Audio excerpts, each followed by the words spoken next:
আর হুজুর পাকের যখন 30 বছর বয়স তখন মাওলা আলীর জন্ম হলো, আর 40 বছর বয়সে কোরআন নাজিল হলো। কিন্তু মাওলা আলী যে নবীজির কোলের মধ্যে পড়ে বসে সূরা মুমিন পড়ে শোনাইলেন, এই কোরআনটা উনি পাইলেন কোথায়? আলীকে পেয়েছি কাবা ঘর থেকে, আল্লাহকে পেয়েছি আলীর কাছ থেকে। এটা বলেছে কে? আল্লামা ইকবাল সাহেব বলেছেন, আল্লাহকে পেয়েছি, আলীকে পেয়েছি কাবা ঘর থেকে, আর আল্লাহকে পেয়েছি আলীর কাছ থেকে। সুবহানাল্লাহ। এই জন্য মৌলা আলীর এক নাম হলো ওয়াজহুল্লাহ, চেহারা, আল্লাহর চেহারা, মৌলা আলীর চেহারা এক চেহারা। সুবহানাল্লাহ। জানো বেলায়েতের ভাব, বেলায়েতের ভাব জানিলে, বেলায়েতের ভাব জানিলে উঠবে আল্লাহু আকবার, উঠবে আল্লাহু আকবার। বেলায়েতের ভাব জানা, বেলায়েতের ভাব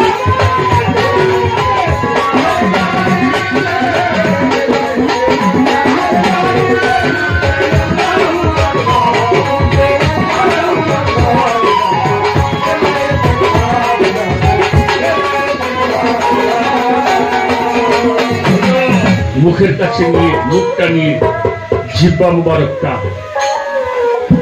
মাওলা আলী গালের মধ্যে ঢুকিয়ে দিয়েছে। সন্তান যেমন মায়ের স্তরে দুগ্ধ চুষতে থাকে, অমনি করে চুষতে লাগলেন। দুনিয়াতে এসে যেই নিয়ামতটা পান করেছেন, এটা আমার হুজুর পাকের লালা মোবারক। এই যে লালা মোবারক যে খাইছে, ওই খাওয়ার ভিতর দিয়ে কোরআন চলে গেছে। এক কিতাব থেকে আরেক কিতাবের মধ্যে আয়াত চলে গেছে।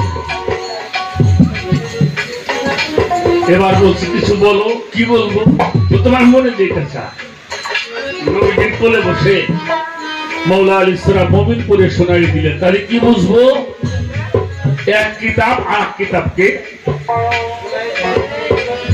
এক কিতাবের সত্যি আর কিতাবের মধ্যে রেখেছেন, তা প্রকাশ করে। সুবহানাল্লাহ। এই জন্য পীর মুর্শিদ ওলি আল্লাহরা যদি কোনো খানা খেয়ে কিছু রাখে, ওটা ভক্তরা ভক্তির সঙ্গে গ্রহণ করছে। সুবহানাল্লাহ। কি বলেন বাবা? নবীজি একটু থুতু ফেলাইলেন, সাহাবার হাত পায়ে থাকতো, থুতুটা ধরে গায়ের মধ্যে মাখত, মুখের মধ্যে মাখত, খেয়ে ফেলত। আমরা সেই নবীর উম্মত। আমাদের জন্য আল্লাহ দিয়েছেন আহলে বায়াত। আহলে বায়াতের মহব্বত ছাড়া ইবাদত দিয়ে জান্নাতে যাওয়া যাবে না।